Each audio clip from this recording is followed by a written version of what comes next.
They told you it was about closing loopholes. They told you it was about equity. But while the press releases were being drafted, a different kind of conversation was happening behind closed doors in an email thread between the Attorney General's office and the authors of the millionaire's tax. We've reviewed the documents. We're talking about a strategic roadmap to bypass a century of constitutional precedent, a roadmap designed to circumvent the will of Washington voters. When the people tasked with defending our Constitution start acting like political architects for the legislature, who is left to hold them accountable? From Seattle to Los Angeles, this is Left Coast News. No apologies, just the truth.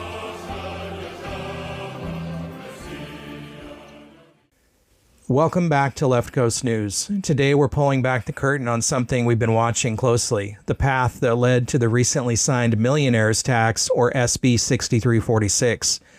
While the official narrative from Olympia paints this as a fairer tax code, a bombshell series of emails released recently via public records requests paints a very different picture of how this legislation was actually built.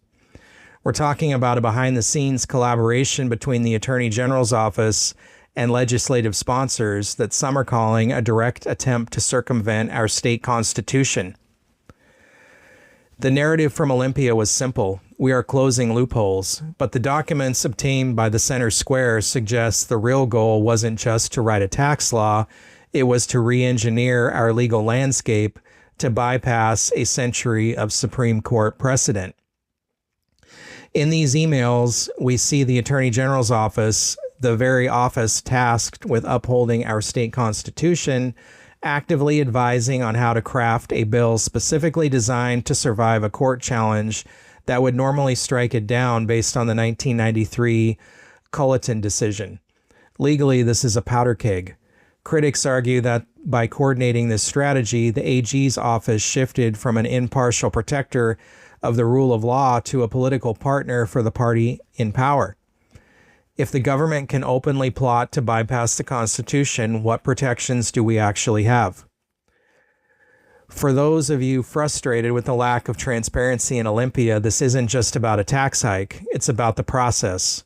It's about whether our elected officials are working for the people or working to circumvent the clear will of the voters who have historically rejected income tax proposals time and time again.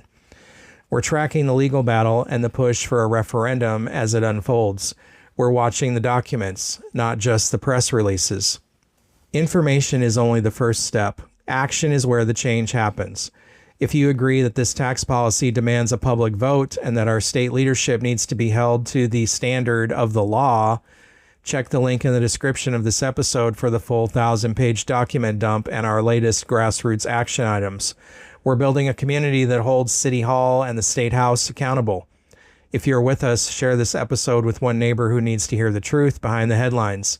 Thanks for standing up for our region, and thanks for watching Left Coast News. Please share this so we can get the word out about what's going on with Democrat politics in Washington.